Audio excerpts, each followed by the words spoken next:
Buenas noches a todos, buenas noches de regreso a la clase del Evangelio de Juan. Continuamos con este estudio, vamos en el capítulo 5. La semana pasada habíamos empezado este nuevo capítulo, un capítulo donde el primer pasaje habla de una sanidad que hizo el Señor en el estanque de Betesda, donde sanó a un paralítico que llevaba 38 años con esta enfermedad. Y vimos ese milagro maravilloso de nuestro Señor. Y habíamos dicho varias cosas de esto. Y al final habíamos hablado de cómo como Juan dice los judíos, cuando Juan dice los judíos se está refiriendo a los líderes judíos y a los fariseos. Y él dice cómo los judíos se enojaron tanto con Jesús porque había hecho una sanidad en el día sábado. Y hablábamos también de este hombre que había sido sanado, que estaba tratando de salvarse de una lapidación, porque lo único que ellos, los judíos, como dice Juan, o los líderes, veían era que estaba rompiendo la ley del sábado. Si recuerdan, habíamos hablado de que esta gente solo miraba que se cumpliera la ley, que no les importaba que esta persona había sido sanada, sino simplemente que estaba rompiendo la ley del sábado. Y para ellos era muy importante esa ley. Y habíamos dicho que tenían 39 leyes donde hablaban de qué era trabajo, donde querían explicar qué era trabajar y que algunas de ellas resultaban, por no decirlo de otra manera, resultaban muy tontas. Eh, una muy clásica de ellos era que un sastre, su herramienta de trabajo es una aguja. Entonces un sastre no podía llevar una aguja pegada a la solapa de su saco o en su camisa, porque eso era trabajo. Simplemente llevar una aguja. ¿Cuánto es el peso de una aguja? Y eso para ellos ya significaba trabajo. Entonces esto rayaba ya en lo tonto, porque ellos intentaban darle explicación a qué era trabajo. Y habíamos dicho que el fin del día de descanso no era estas cosas que ellos creían que era trabajo, sino simplemente descansar, parar, tomar un tiempo para hacer cosas diferentes, tomar un tiempo para pensar en Dios, para reunirse y escuchar la palabra de Dios. Pero ellos lo habían malinterpretado de tal manera que se preocupaban más por estas cosas. Entonces el Señor en una de estas respuestas que le daba a estos hombres que lo acusaban, porque recordemos que este paralítico se encontró con el Señor en el templo y el Señor le dijo, mira que has sido sanado, vete y no peques más para que no te venga algo peor. Y él cuando lo vio dijo, wow, este fue el hombre que me sanó. Y salió corriendo a los líderes judíos para decirles, mire, este es el hombre que me ha sanado. Entonces la idea cuando él dice, miren, este es el hombre que me ha sanado, no está diciendo, si notamos en lo que él va y le dice a los judíos, nos damos cuenta de que él no está diciendo, este fue quien me mandó que cargara la cama o la camilla, sino que dice, este es el hombre que me ha sanado. ¿Qué énfasis estaba haciendo este hombre en este momento? Estaba diciendo, este es el hombre que tiene autoridad para sanar. Este fue el que me sanó de mi enfermedad.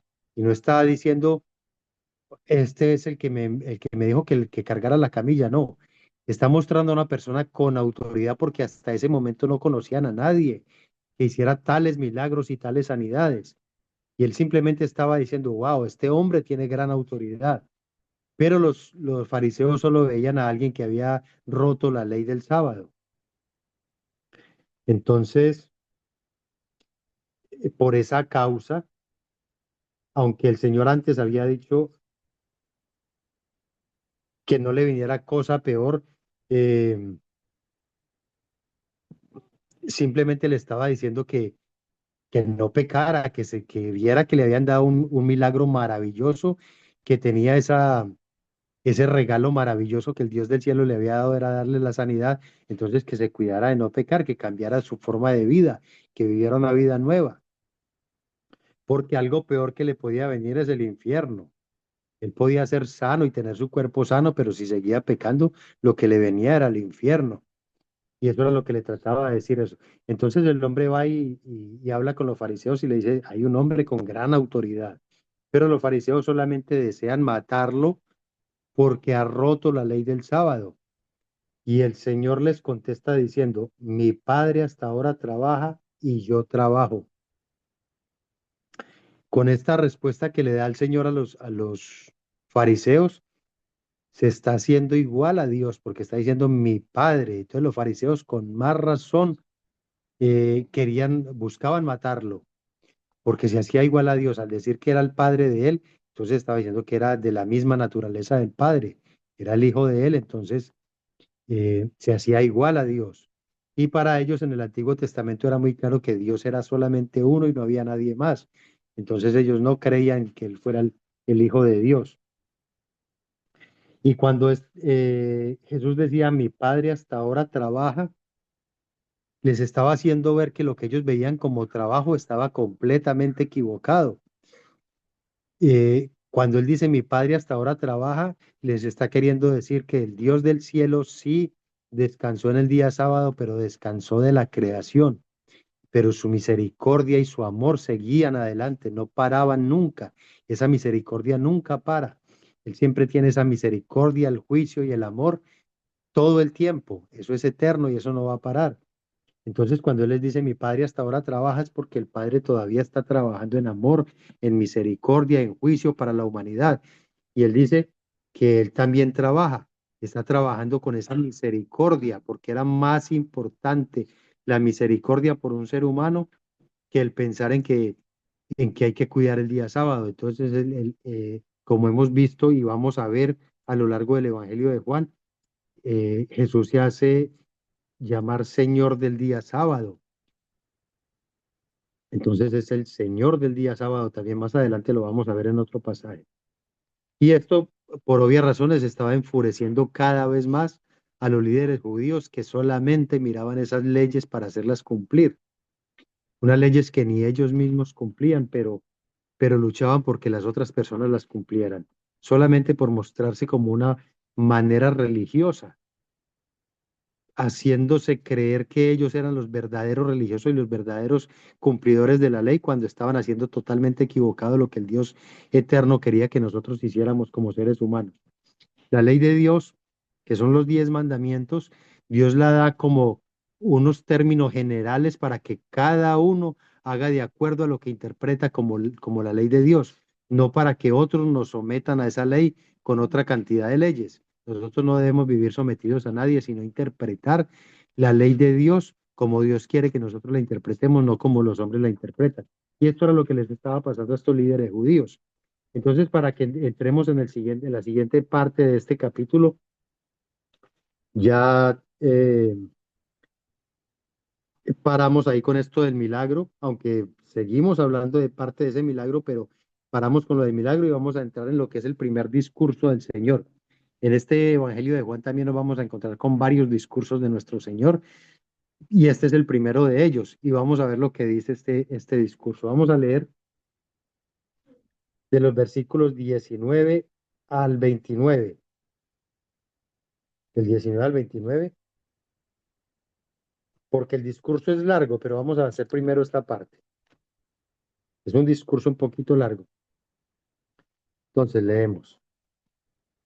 En la Biblia Reina Valera tiene por título la autoridad del Hijo. Dice, respondió entonces Jesús y les dijo, de cierto os digo, no puede el Hijo hacer nada por sí mismo, sino lo que ve hacer al Padre, porque todo lo que el Padre hace también lo hace el Hijo igualmente. Porque el Padre ama al Hijo y le muestra todas las cosas que Él hace y mayores obras que ésta le mostrará, de modo que vosotros os maravilléis. Porque como el Padre levanta a los muertos y les da vida, así también el Hijo a los que quiere da vida. Porque el Padre a nadie juzga, sino que todo el juicio dio al Hijo, para que todos honren al Hijo como honran al Padre. El que no honra al Hijo no honra al Padre que le envió. De cierto os digo, el que oye mi palabra y cree al que me envió, tiene vida eterna y no vendrá a condenación, mas ha pasado de muerte a vida. De cierto os digo, Viene la hora y ahora es, cuando los muertos oirán la voz del Hijo de Dios y los que la oyeren vivirán. Porque como el Padre tiene vida en sí mismo, así también ha dado al Hijo el tener vida en sí mismo. Y también le dio autoridad de hacer juicio por cuanto es el Hijo del Hombre. No os maravilléis de esto, porque vendrá hora cuando todos los que están en los sepulcros oirán su voz, y los que hicieron lo bueno saldrán a resurrección de vida, mas los que hicieron lo malo a resurrección de condenación. Vamos a dejarlo hasta ahí porque este discurso del Señor sigue, es bastante largo, pero por ahora vamos a decir algunas cosas acerca de esta primera parte. Como siempre decimos, si nosotros no conocemos la cultura judía, esto no nos dice mucho, este discurso no nos va a decir mucho a nosotros, pero para los judíos tenía unas cosas suficientemente claras, que ellos las escuchaban y quedaban atónitos con lo que el Señor estaba diciendo. Y la cosa más importante que hay en esta primera parte de este discurso es que Él se hace llamar el Hijo del Hombre. Y eso a nosotros no nos dice nada. Seguramente ustedes pensarán el Hijo del Hombre como el hijo de José, porque es hijo de hombre. Para nosotros eso no nos dice muchas cosas, a no ser de que nosotros seamos instruidos en las conexiones que tiene la Biblia en el Nuevo Testamento con el Antiguo Testamento. Y sabemos que el Señor decía muchísimas cosas interpretando el Antiguo Testamento que para nosotros no son claras. Entonces vamos a ver lo que significa esto del Hijo del Hombre. Para los judíos esto era una declaración bastante fuerte porque ellos tenían muy claro el Antiguo Testamento y los profetas. Y para ellos Daniel era uno de los profetas más importantes que ellos tenían. Y dentro de las profecías de Daniel, en el capítulo 7 de los versículos 1 al 14, Daniel habla de unos reinos que eran como bestias. Vamos a leer ese pasaje, voy a tratar de verlo aquí. Ah, permítame un segundito, que esto se me...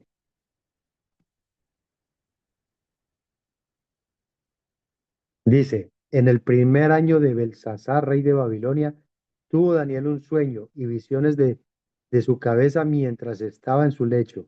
Luego escribió el sueño y relató lo principal del asunto. Daniel dijo, miraba yo en mi visión de noche y he aquí que los cuatro vientos del cielo combatían en el gran mar y cuatro bestias grandes diferentes, la una de la otra, subían del mar. La primera era como león y tenía alas de águila. Yo estaba mirando hasta que sus alas fueron arrancadas y fue levantada del suelo y se puso enhiesta sobre los pies a manera de hombre, y le fue dado corazón de hombre. Y he aquí otra segunda bestia semejante a un oso, la cual se alzaba de un costado más que del otro, y tenía en su boca tres costillas entre los dientes, y le fue,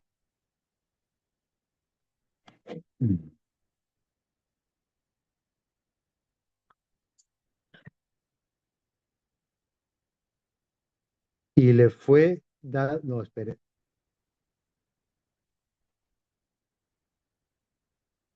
entre los dientes, y le fue dicho así, levántate, devora mucha carne. Después de esto miré y he aquí otra, semejante a un leopardo con cuatro alas de ave en sus espaldas. Tenía también esta bestia cuatro cabezas y le fue dado dominio. Después de esto, miraba yo en las visiones de la noche y he aquí la cuarta bestia, espantosa y terrible y en gran manera fuerte, la cual tenía unos dientes grandes de hierro, devoraba y desmenuzaba y las sobras hollaba con sus pies y era muy diferente de las otras de todas las bestias que que vi antes de ella.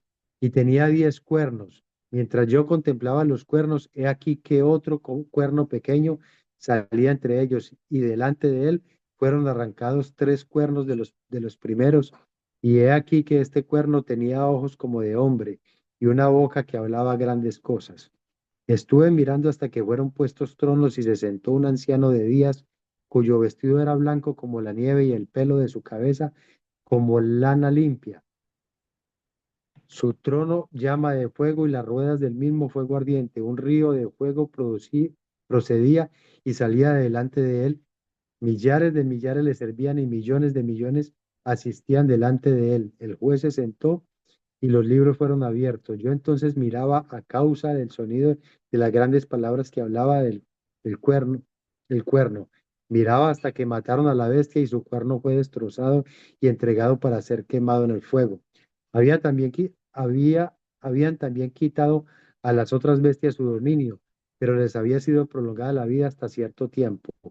Miraba yo en la visión de la noche y he aquí como las nubes del cielo venía uno como hijo de hombre que vino hasta el anciano de días y le hicieron acercarse delante de él y le fue dado dominio, gloria y reino para que todos los pueblos, naciones y lenguas le sirvieran.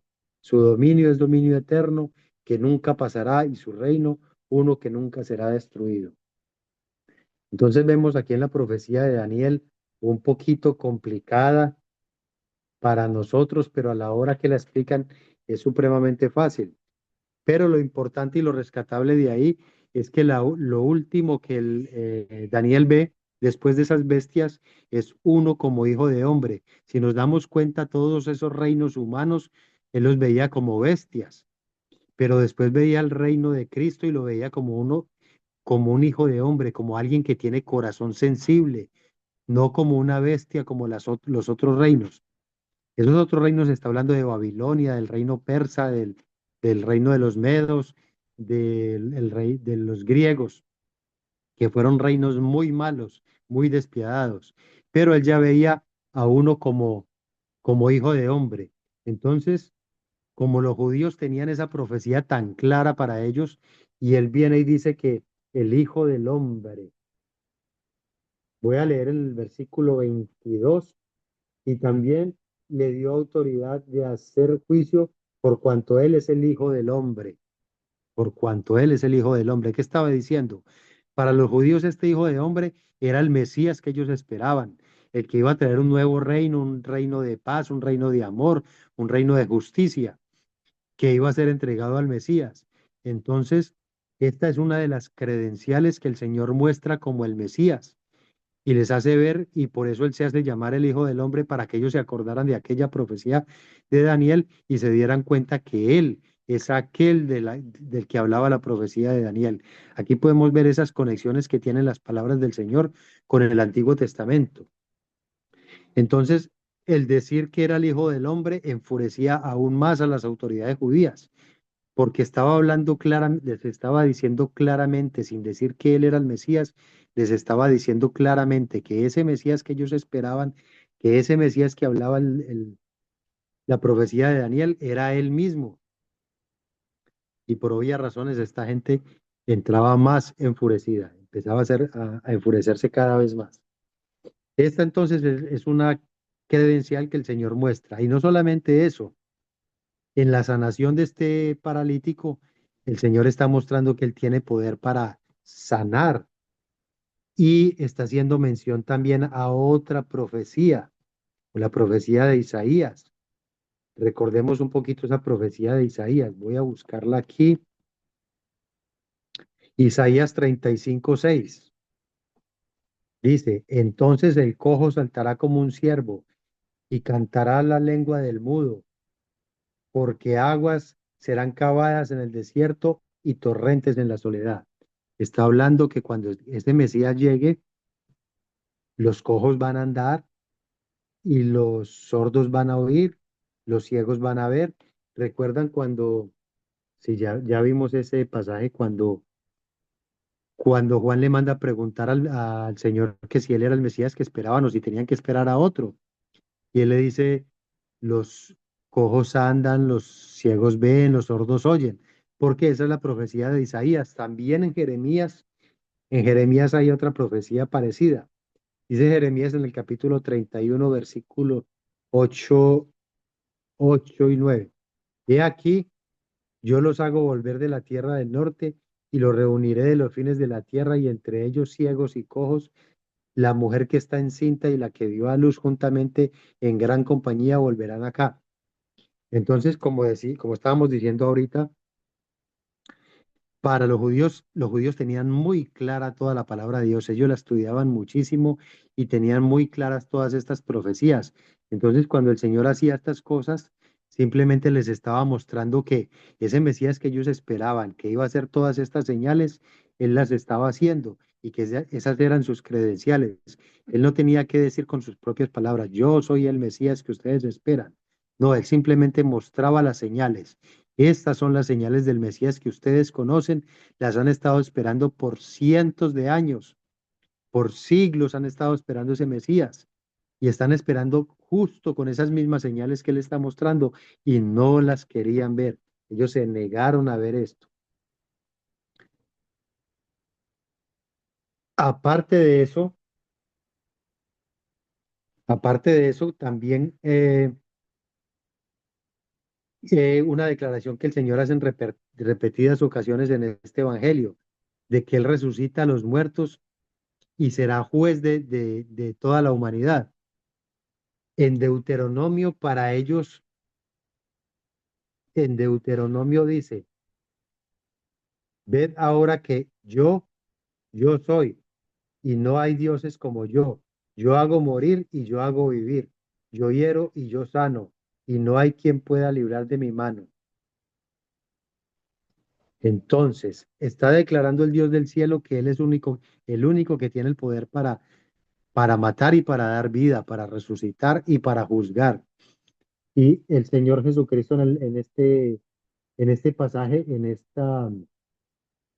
este discurso está diciendo que Él también tiene esa autoridad para resucitar a los muertos, que tiene esa autoridad para juzgarlos, porque dice que a Él le fue dado el juicio.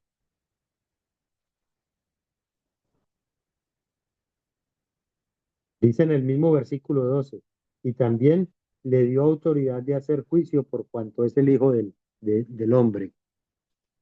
Todas estas cosas no simplemente le estaban mostrando a ellos que Él era ese Mesías que ellos esperaban y que estas cosas solo son de Dios, solo son de Dios. Ustedes recuerdan un pasaje, no sé si lo recuerdan, el pasaje de Naamán, cuando el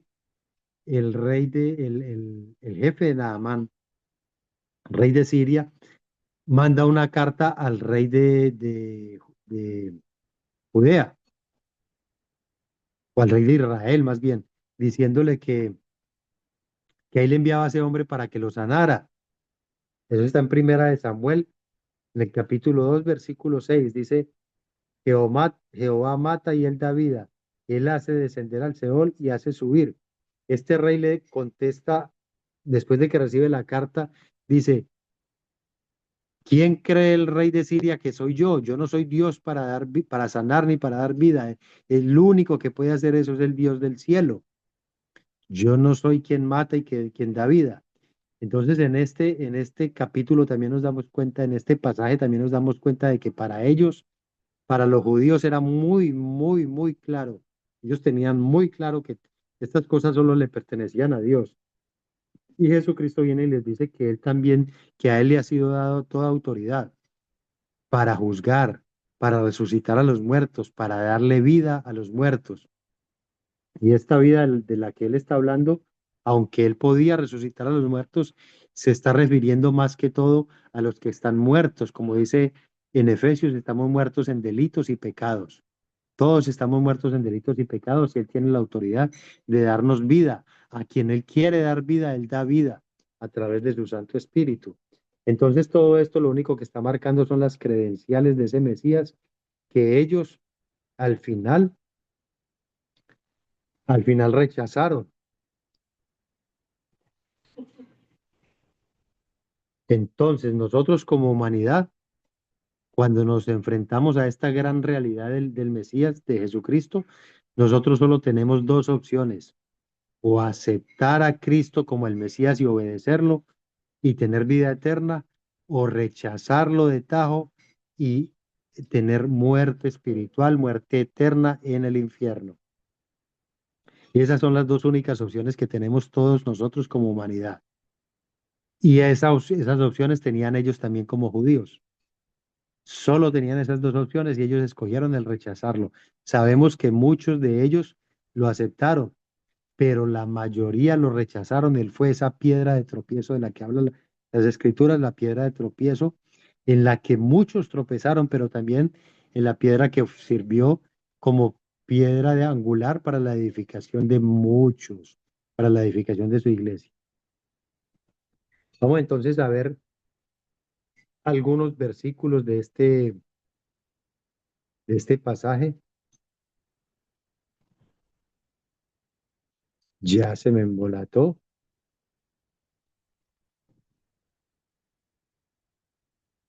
Vamos a empezar con el Padre y el Hijo.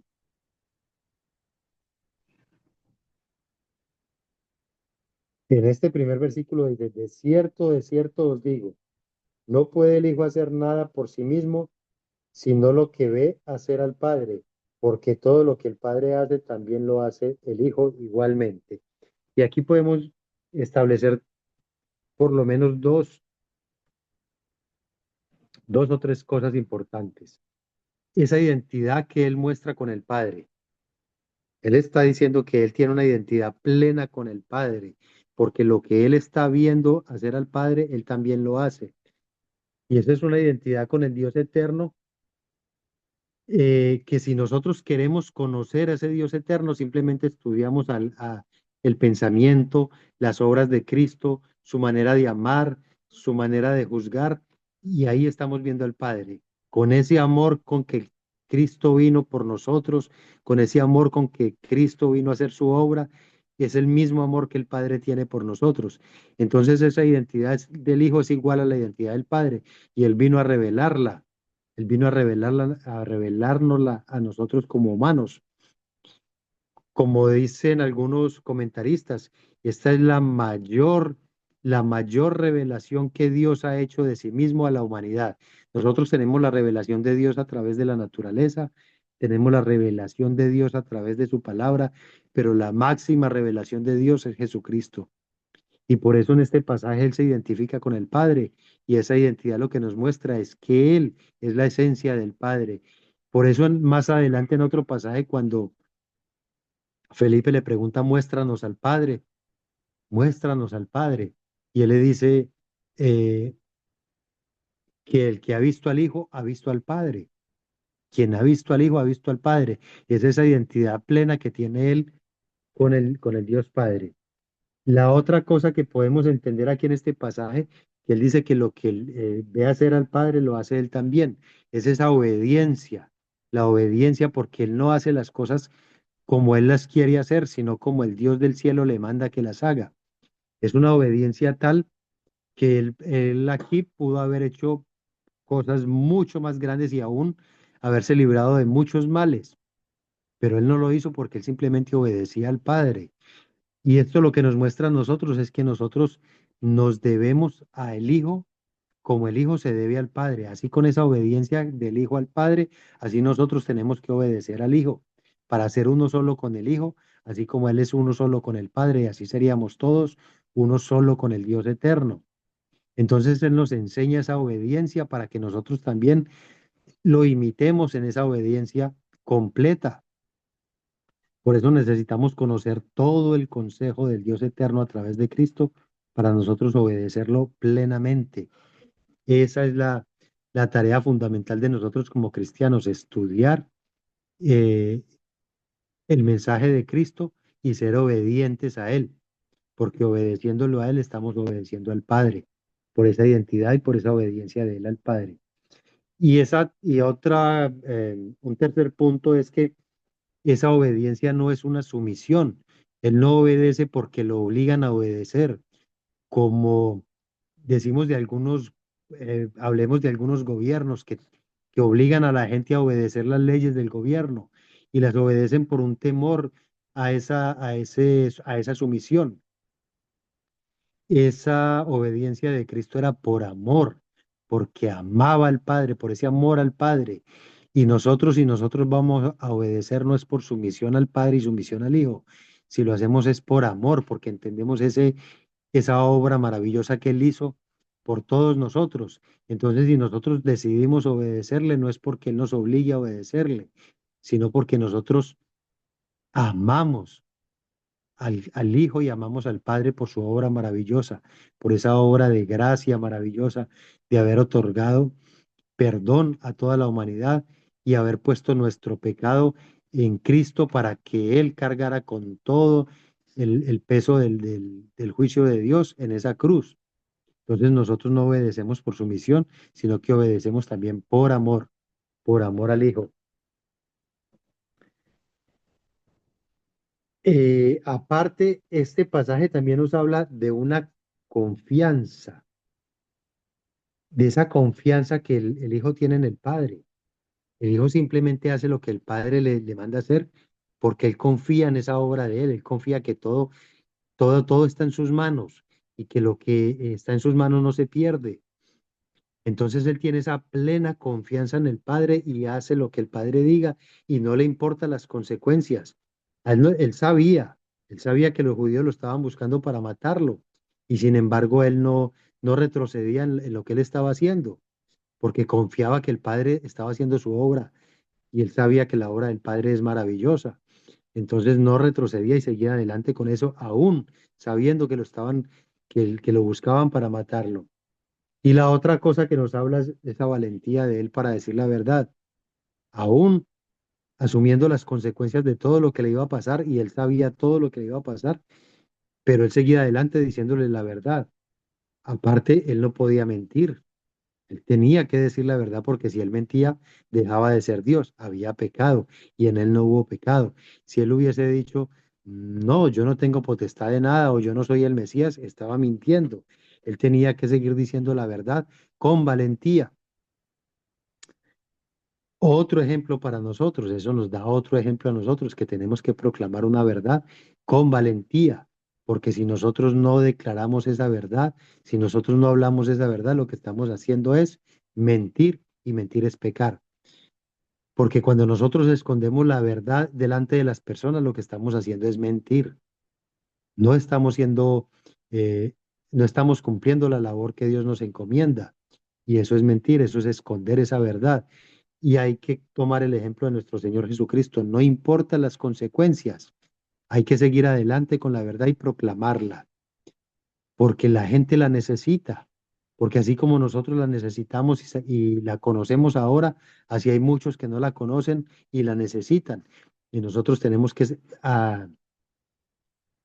apropiarnos de esa valentía y llevar ese mensaje, no importa las consecuencias. Sabemos que a los cristianos en todo el mundo un día nos van a perseguir, nos van a obligar a negar esa fe, porque se va a sentar el anticristo en el lugar de Dios y él va a obligar a los cristianos a negar la fe. Y en muchos países los obligan a negar la fe. Y nosotros no podemos hacer eso, porque eso no es la verdad. Nosotros tenemos que proclamar la verdad y negar esa fe es negar a Cristo. No lo podemos hacer. Entonces ahí vemos como esos 5 puntos importantes dentro de esta primera parte de ese mensaje. En este versículo donde dice, porque como el Padre resucita a los muertos y los hace vivir otra vez, así también el Hijo hace vivir a los que quiere. Tampoco juzga el Padre a nadie, sino que ha dejado todo el proceso del juicio al Hijo, para que todos honren al Hijo como honran al Padre. El que no honra al Hijo, tampoco honra al Padre que le envió. Entonces aquí vemos que Jesús se declara como el dador de vida,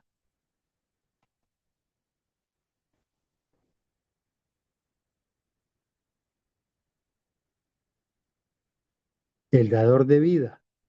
¿Por qué el dador de vida? Porque dice, para que, sino que ha dejado, voy a volver a leer, porque como el Padre resucita a los muertos y los hace vivir otra vez, así también el Hijo hace vivir a los que quiere. Entonces Él se declara también igual a Dios al poder dar vida.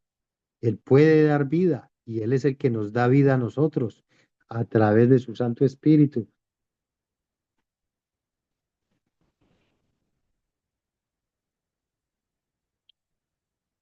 Y como decíamos ahora, esta parte tiene ese doble sentido.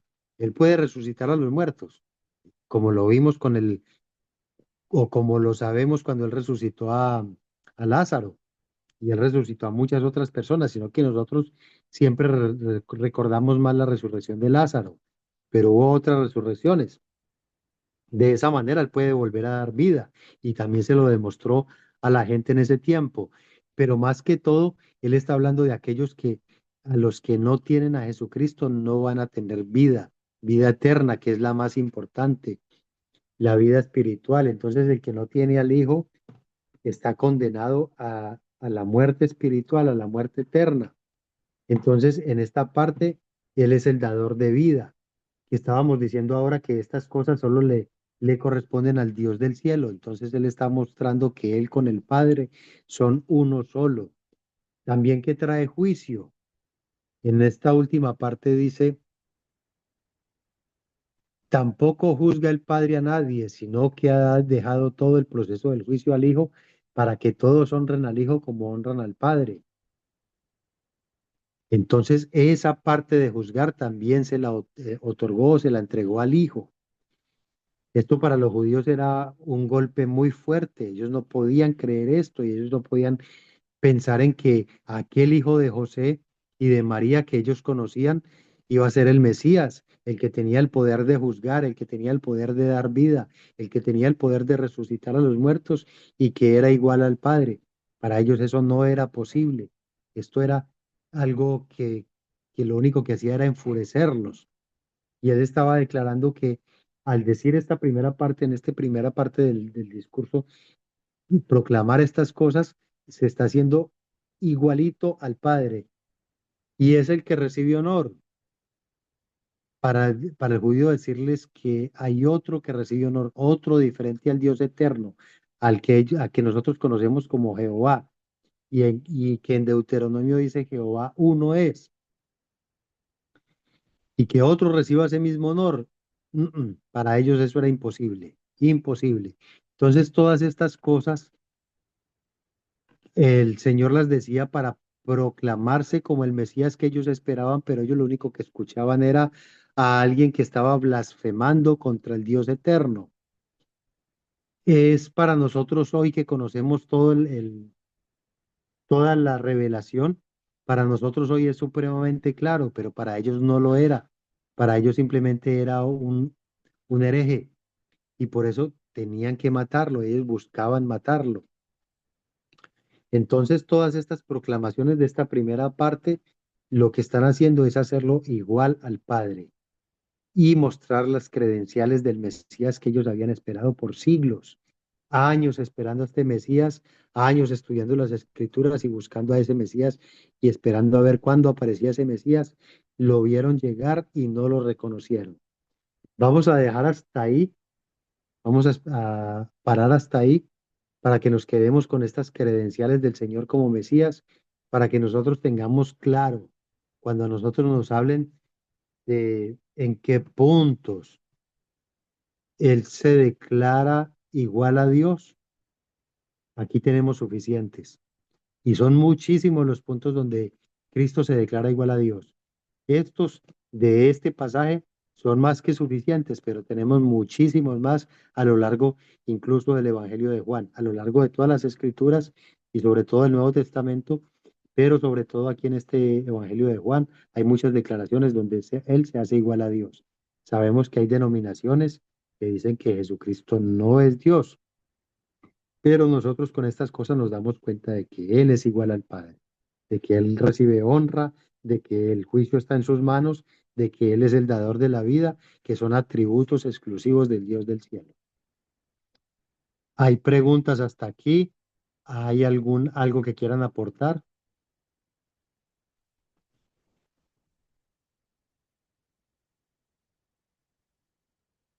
Aparentemente no hay nada. Dejémoslo entonces hasta ahí. Vamos a orar, vamos a terminar con esta parte Y entonces en la próxima semana continuamos con este discurso del Señor. Padre grande, Padre santo, Padre eterno, cada vez que nos disponemos a estudiar tu palabra, que venimos a ella, que nos alimentamos de ella, vemos la grandeza, la majestuosidad de tu palabra. Es la palabra del Dios eterno, es tu palabra inspirada. Y podemos decir con seguridad, esto no son palabras de hombres. Tú usaste hombres para que escribieran esto, pero la palabra misma se explica, la palabra misma se defiende, mostrando que todo tiene una conexión perfecta, una sincronía increíble, imposible para hombres, que solo es posible para un Dios eterno y soberano, un Dios todopoderoso como lo eres tú, Señor. Te damos las gracias por permitirnos ver tu grandeza, tu majestuosidad y por enseñarnos estas verdades maravillosas que para nosotros como gentiles es difícil entenderlas, pero para ellos como judíos las entendían tan claramente.